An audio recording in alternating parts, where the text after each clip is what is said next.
오늘 주신 하나님의 말씀은 사도행전 9장 26절부터 31절까지 말씀. 사도행전 9장 26절부터 31절까지 함께 읽겠습니다. 사울이 예루살렘에 가서 제자들을 사귀고자 하나 다 두려워하여 그의 제자됨을 믿지 아니하니 바나바가 데리고 사도들에게 가서 그가 길에서 어떻게 주를 본 것과 주께서 그에게 말씀하신 일과 다메섹에서 그가 어떻게 예수의 이름으로 담대히 말하던 것을 말하니라. 사울이 제자들과 함께 있어 예루살렘에 출입하며 또 주 예수의 이름으로 담대히 말하고 헬라파 유대인들과 함께 말하며 변론하니 그 사람들이 죽이려고 힘쓰거늘 형제들이 알고 가이사랴로 데리고 내려가서 다소로 보내니라. 그리하여 온 유대와 갈릴리와 사마리아 교회가 평안하며 든든히 서가고 주를 경외함과 성령의 위로로 진행하여 수가 더 많아지니라. 아멘. 성도의 교제에 대해서 공부를 하고 있습니다. 성도의 교제의 성경적인 사례를 찾아보면 그 중에 제일 이상적이고 아름답고 은혜로운 사례를 찾자면 마리아와 엘리사벳의 교제를 들 수 있을 것입니다. 마리아가 성령으로부터 수태고지를 받은 후에 엘리사벳을 방문했을 때 그 문안하는 소리가 엘리사벳의 귀에 들리는 순간에 뱃속에 있는 아기가 성령으로 기뻐 뛰놀았다고 했고, 엘리사벳이 성령으로 충만함을 받아서 어찌하여 내 주의 어머니가 나를 방문합니까? 이렇게 이제 서로 성령 안에서 교제를 했습니다. 여성들이 이런 면으로 더 빠르지 않을까, 남자들보다 이런 성도의 교제를 더 잘하게 되지 않을까라고 생각할 수 있지만, 그러나 여자들도 그 교만함과 자존심과 시기심이 만만치 않기 때문에 모든 여성들이 그런 식으로 교제하리라는 보장은 없습니다. 오늘 본문이 바울이 예수님을 믿게 된 후에 처음 예루살렘을 찾아갔을 때 일어난 일을 기록하고 있습니다. 바울이 다메섹으로 가는 도중에 예수님이 나타나시고 예수님이 그에게 이제 사도로 부르시지 않습니까? 어제까지만 해도 교회를 핍박하던 사람이 이제는 예수님을 믿는 자가 되고 예수님의 종이 되고 그리고 복음을 전하는 사람이 됐습니다. 이것은 회심 중에도 가장 극적인 회심이고, 주님께서 바울을 이처럼 회심하게 하신 이유는 그가 자기의 과거의 잘못함을 더 절실하게 깨닫게 하기 위한 것이라기보다는 그만큼 중요한 사명을 위해 그를 부르셨기 때문입니다. 사도 바울의 경우에는 회심과 부르심이 동시에 일어났습니다. 그러니까 예수 그리스도를 믿는 사람으로 거듭난 것뿐만이 아니고 예수님을 섬기는 종으로 부르심을 동시에 받았다는 것입니다. 그러나 성령 세례는 동시에 일어나지 않고 이후에 아나니아가 바울을 찾아와서 형제 사울아, 내가 오는 길에 나타나셨던 예수께서 나를 너에게 보내어 성령으로 충만하게 하신다라고 그에게 안수할 때, 그때 바울의 눈에서 비늘이 떨어지고 멀었던 눈이 보게 되고 그리고 성령의 충만함을 받았다고 했습니다.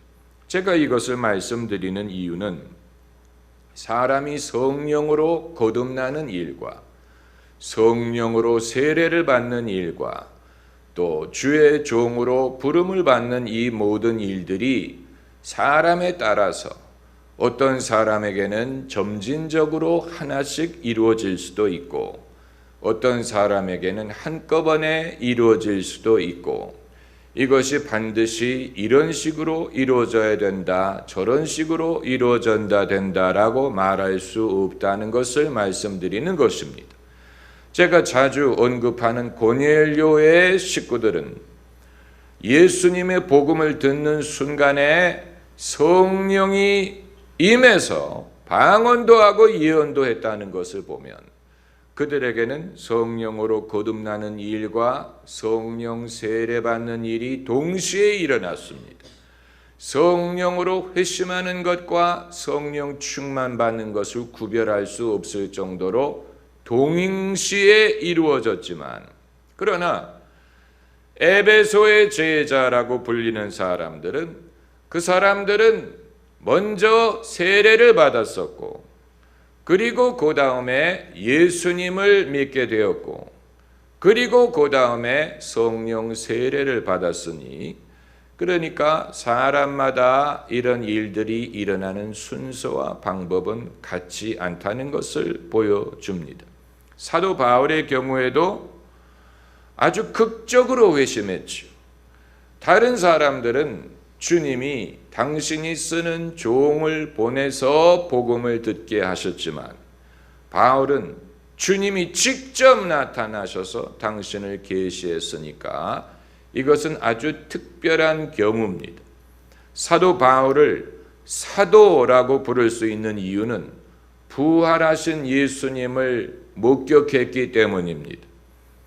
물론 이 부활절에 성도들에게 나타나신 것과는 좀 다른 방법으로, 굉장히 신비한 방법으로 강한 빛 가운데서 나타나셨지만, 그럼에도 사도가 되는 조건 중에 하나가 부활하신 예수님을 뵌 적이 있어야 한다는 것이기 때문에 실제로 인도의 성자라고 불리는 선다싱이라는 분은 교회를 찾아가 본 적이 없지만 밤중에 예수님이 그에게 나타나셔서 복음을 전하시고 예수님을 믿게 하시고 그때부터 인도 전역을 다니면서 복음을 전하는 자가 되게 하셨으니 반드시 주님이 사람을 통해서 복음을 전하시는 것은 아니라고도 볼 수 있지만, 아무튼 바울의 경우는 아주 특별한 경우예요.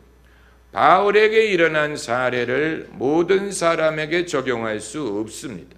나도 예수님이 나에게 그처럼 나타나신다면 믿으리라 라고 말하는 사람은 마르고 닳도록 기다려도 그런 경험을 하지 못할 수 있습니다.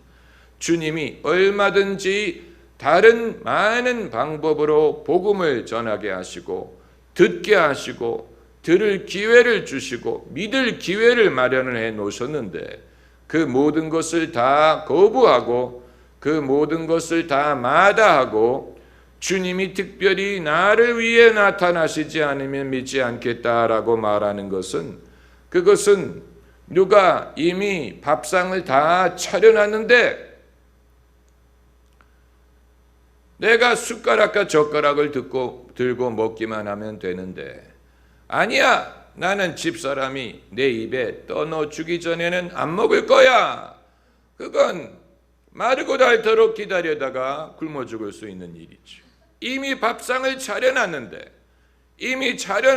자기가 차린 게 아니지 않습니까? 차려놨는데 본인이 숟가락을 들고 먹기만 하면 되는, 주님이 이미 그런 방도가 있는 상황에서 나는 그걸 거부하고 주님이 내게 직접 나타나야 된다라고 주장하는 것을 들어주실 리가 없지. 선다싱의 경우는 인도의 특별한 상황이 그것을 필요하게 만들었을 수도 있습니다. 인도의 특별한 카스트 제도 때문에 이 기독교를 믿는 사람들이 그 카스트의 가장 낮은 계급으로 구성될 경우에 다른 계급에 속한 사람이 교회를 가고 싶어도 같이 어울릴 수 없다는 인도의 엄격한 습관 때문에 교회 생활을 못하는 사람들도 있습니다.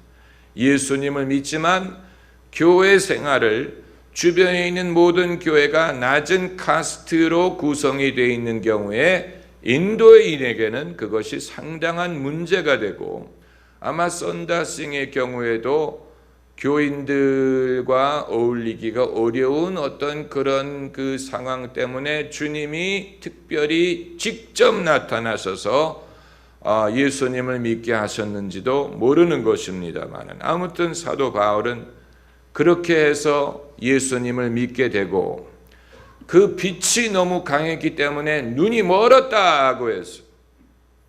그래서 이제 다메섹으로 오게 됐는데, 다메섹이 바로 요즘에 내전이 벌어지고 있는 시리아의 수도가 아닙니까?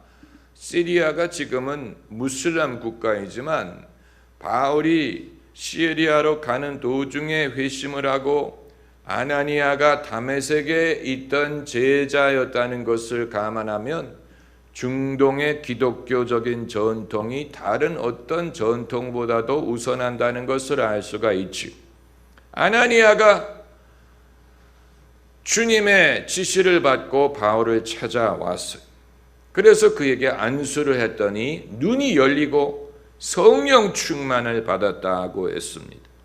그러니까 바울의 경우는 주님이 그렇게 강력한 방법으로 기적으로 나타나셨음에도 불구하고 그것이 성령 세례로 이어지지는 않았다는 사실을 보면, 여러분, 주님이 은혜를 주시는 방법은 정말로 다양하고,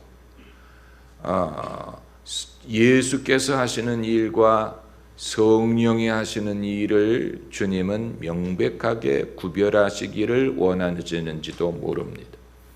이미 성령이 이 땅에 오셨기 때문에 예수께서 성령의 역할을 당신이 대신하면서까지 바울에게 성령을 부어주기를 원치 않으시고, 바울이 회심하는 것으로 당신의 일을 마치시고, 그리고 바울이 성령 세례를 받는 것은 아나니아라는 사람이 기도를 해주므로 성령이 그에게 임하게 하셨으니, 성삼위 하나님이 서로 당신의 역할을 각각 맡으시는 방법이 참으로 놀랍죠. 참으로 놀랍습니다.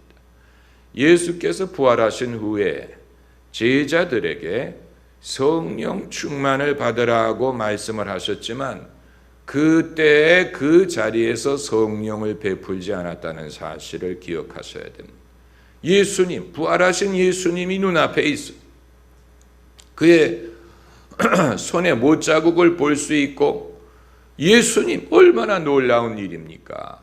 그러나 성령 받는 일은 그때 허락하지 않으셨으니, 우리가 신비한 경험, 주님을 뵈는 신비한 경험을 사모하더라도 그 경험 자체가 영적인 모든 은사를 다 주는 것은 아니라는 것을 보여줍니다.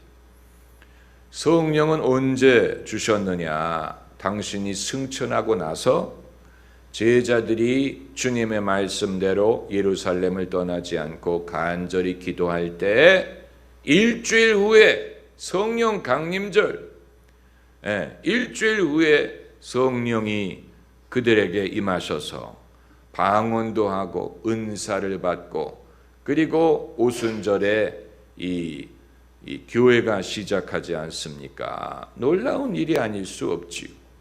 성령이 하시는 일, 예수께서 하시는 일, 이처럼 당신께서 이것을 구별하시고 성령이 하실 일을 예수님이 대신하려고 하지 않으시고, 반대로 예수님의 역할을 성령이 대신하지 않으시고, 아마 여러분 중에는 무슨 말인지 잘 모르겠어요. 한 분 주님으로 족하지 않아요. 그렇지 않습니다. 좀 성경 말씀을 배우세요. 성부, 성자, 성령, 성삼위일체 우리 주로다.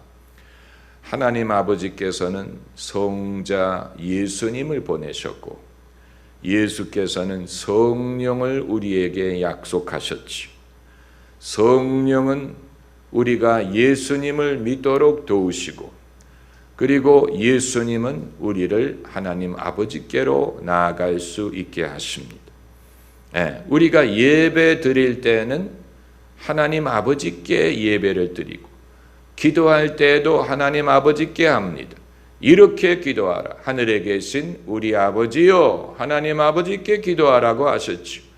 그러나 하나님 아버지께 내 이름으로 내 자격으로 기도하는 것이 아니고 예수님의 이름으로 예수님을 통하여 기도합니다.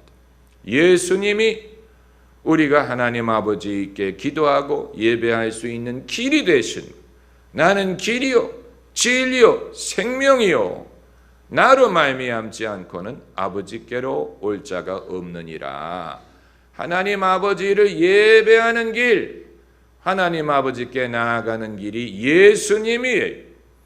그렇기 때문에 이 세상에 예수님을 믿지 않고도 하나님을 믿고 예배할 수 있다고 주장하는 사람은 과연 얼마만큼 하나님께 나아가고 있는지 우리가 알기를 원하는 것입니다. 그들이 그렇게 금식을 해가면서 기도를 하고 하나님을 사랑한다고 말을 하고 종교 행위를 하는데, 그러나 예수님을 통하지 않는다면 하나님 아버지께서 그들의 그 모든 경건을 어디까지 인정하시고 어디까지 받아주실지 그것은 하나님만이 아시는 것입니다. 참으로 우리는 궁금하지 않을 수가 없어요. 분명히 예수께서 나로 말미암지 않고는 아버지께로 올 자가 없다라고 말씀하셨는데, 이것은 이제 온다는 말은 구원을 뜻한다기보다는 하나님을 예배하고 하나님의 백성이 되고 하나님께 나아가는 것을, 영적인 것을 말하는 것입니다. 영적인 행위. 하나님은 영이시니 하나님을 예배하는 자는 신령과 진정으로 예배할지니라. 같은 요한복음에 있는 말씀이 아닙니까? 같은 요한복음에 요한이 영생이라는 것도 강조했지만 하나님께 나아가는 것, 하나님을 예배하는 것, 신령과 진정으로 예배하는 것, 그리고 이것이 영생이니 곧 아버지와 아들을 아는 것이다. 아주 신비한 그런 개념으로 요한이 이 모든 것을 설명을 했습니다.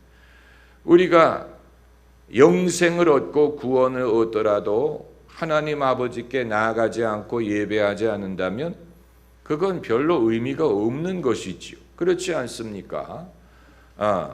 구원을 얻는다는 말은 하나님의 자녀가 된다는 뜻인데, 하나님의 자녀가 되지 않은 채 구원을 얻을 수도 없거니와 하나님과의 그 화목, 하나님과의 화해, 하나님과의 원수되었던 것이 화목되는 그것이 없이 영생이나 천국이나 이 모든 것을 말하는 것은 무의미한 것이죠.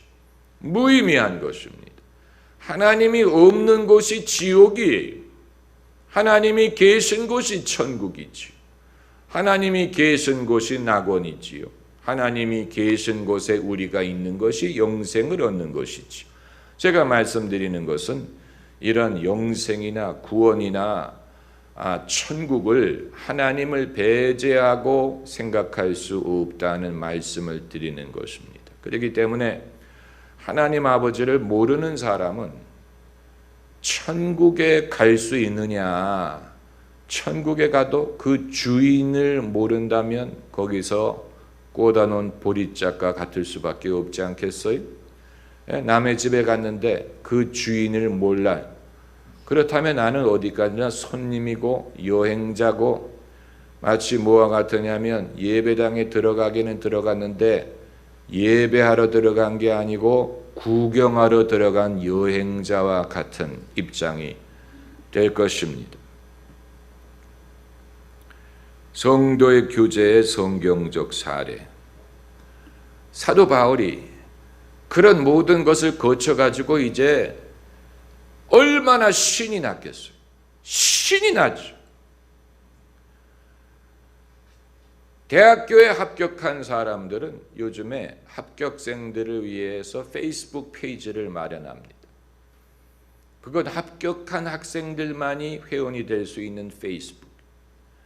그래서 뭐 보면 뭐 거기 들어가서 뭐 나는 어디 출신이고 나는 뭐 취미가 뭐고 너희들은 뭐 취미가 뭐냐 어디 뭐 서로 막 주거니 받거니 막 신이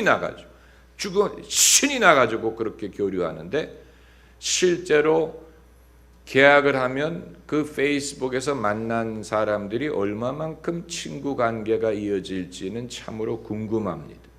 그 실험을 해봐야 돼. 미리 페이스북에서 서로 이렇게 교류했던 애들이 실제로 학교에 들어가면 과연 그게 얼마만큼 이어질지.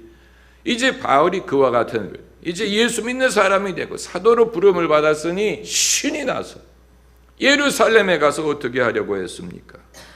제자들을 사귀고자 하나. 성도의 교제에 대해서 의욕이 있었다. 그런데 제자들이 어떻게 했습니까? 다 두려워하여 그의 제자됨을 믿지 아니하니 루돌프가 된 거예요. 딸을 당한 거예요. 사람들이 그를 믿지 않은 거예요. 그리고 두려워한 것뿐만은 아니었으리라고 봅니다. 우리가 이제 새겨서 읽어야 돼. 그러니까 사도 바울을 믿지 않고 두려워한 것뿐만이 아니고, 저 친구 왜 저렇게 나대? 저 친구 왜 저렇게 흥분해서 저래? 마치 세상을 잡아먹을 것처럼 저래.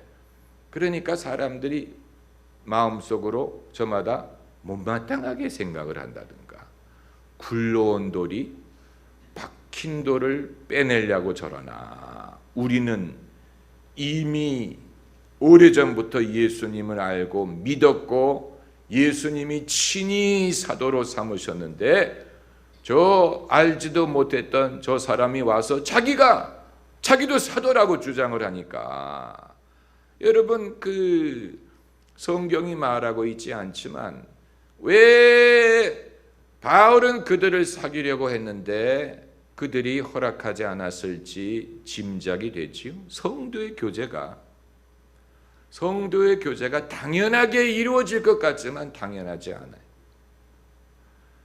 사도들도 이게 어려웠어요. 사도 바울이 다른 사도들이 팔을 벌리고 환영해 줄 줄로 알았는데 천만의 말씀. 이것이 아마 바울에게는 저기 상처가 됐을 수 있고, 이후에 갈라디아서를 보면 내가 유명한 자들을 만나려고 갔으나 그들은 내게 더해준 것이 없고 라고 말한 것을 보면, 나는 뭔가 그들에게 많은 걸 얻기를 기대하고 찾아갔는데 보니까 줄 게 없더라, 이런 말을 한 거예요. 그런데 모든 사람이 바울을 그런 식으로 따돌린 게 아니고, 한 사람은 바울을 믿어주고 두둔하고 도와줬어. 그게 누굽니까? 바나바. 여기 나오잖아요. 27절에 바나바가 데리고 사도들에게 가서 그가 길에서 어떻게 주를 본 것과 주께서 그렇게 말씀하신 일과 다메섹에서 그가 어떻게 예수님의 이름으로 담대히 말한 것을 말하니라. 그러니까 성도의 교제는 사람이 의도한 대로만 되지는 않아요. 바울이 예루살렘의 사도들을 사귀려고 했지만 그게 원만히 이루어지지 않았던 거죠. 그 대신 바나바가 바울을 도와주고 바울을 친구가 되어 주었지요. 마찬가지로 성도의 교제가 기대했던 대로 이루어지지 않을 때가 있어요. 우리가 다 예수 믿는 사람이라면 친해져야 되지 않느냐? 그러나 인간의 일은 그냥 친해져야 된다는 이유만으로 친해지는 건 아니에요. 이후에 바울과 베드로가 얼마나 친해졌을지 우리는 궁금합니다. 두 사람은 마치 몸에 머리가 두 개 있을 수 없는 것처럼 베드로도 우두머리고 바울도 우두머리가 될 사람이기 때문에 우두머리끼리 만나면 부딪히죠. 바울과 베드로가 저마다 다른 길로 갈 수밖에 없었던 이유가 거기에도 있지 않았을까 생각하는 것입니다. 바울은 이방인의 사도, 베드로는 유대인의 사도, 서로 오장을 달리해야 부딪히지 않고 갈등을 빚지 않고 저마다 자기의 맡은 일을 할 수가 있었으리라고 판단한 것입니다. 아마 남들은 베드로와 바울이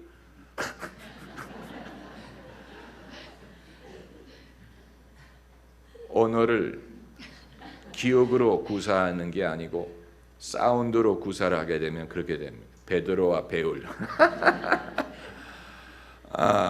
그러지 않고 바울이란 말을 먼저 했으면 바울과 바드로라고 말했어요. 소리가 그렇게 되니까, 그렇게 연결이 되니까 소리가. 아마 남들은 베드로와 바울이 서로 친하게 지내면 얼마나 좋을까, 완전히 시너지 효과가 날 거야 라고 생각했어.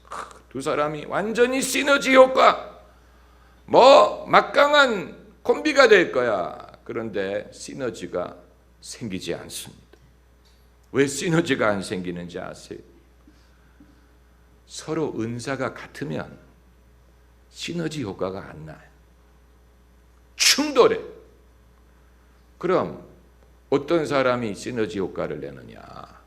서로 은사가 다른 사람. 그게 바로 고린도 전서 12장 말씀. 한번 찾아서 봅시다. 고린도 전서 12장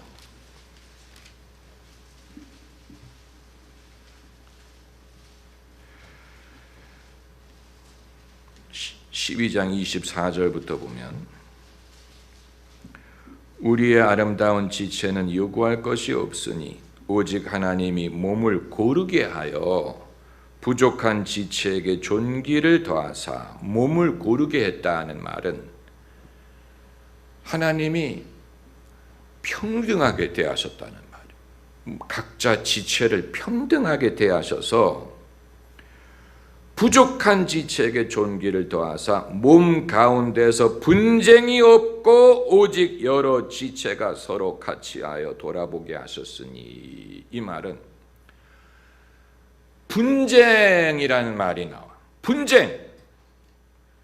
머리와 머리가 서로 부딪히면 분쟁이 나요. 머리가 필요한 건 다른 머리가 아니고 손이나 발이 필요해. 주께서 교회에 여러 종류의 은사를 나눠주신 이유는 서로 없는 은사를 가진 사람끼리 도움으로 분쟁 대신에 서로 같이하여 돌아보게 하신 것입니다.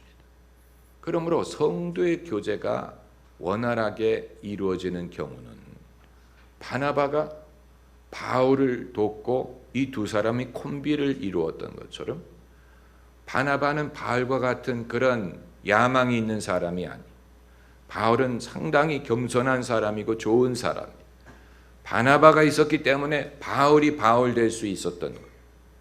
바울은 의욕이 강하고 또 힘이 많고 부지런하고 이런 의지의 인물. 만일 바울과 베드로가 서로 의협하려고 했다면 부딪혔을 거예요. 분쟁이 났을 거예요. 그렇기 때문에 25절에 분쟁이 없고라는 말이 나온 거예요. 성도의 교제가 우리는 의지대로 이루어졌으면 얼마나 좋겠습니까?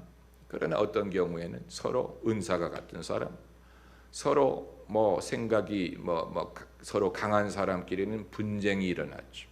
그럴 때 저 사람 사랑이 없어, 예수 믿는 사람 사랑이 없어, 이렇게 생각하면 성도의 교제의 원리를 모르는 거예요. 사도 바울도 사도들과 사귀려고 했을 때 안 됐어요. 그러나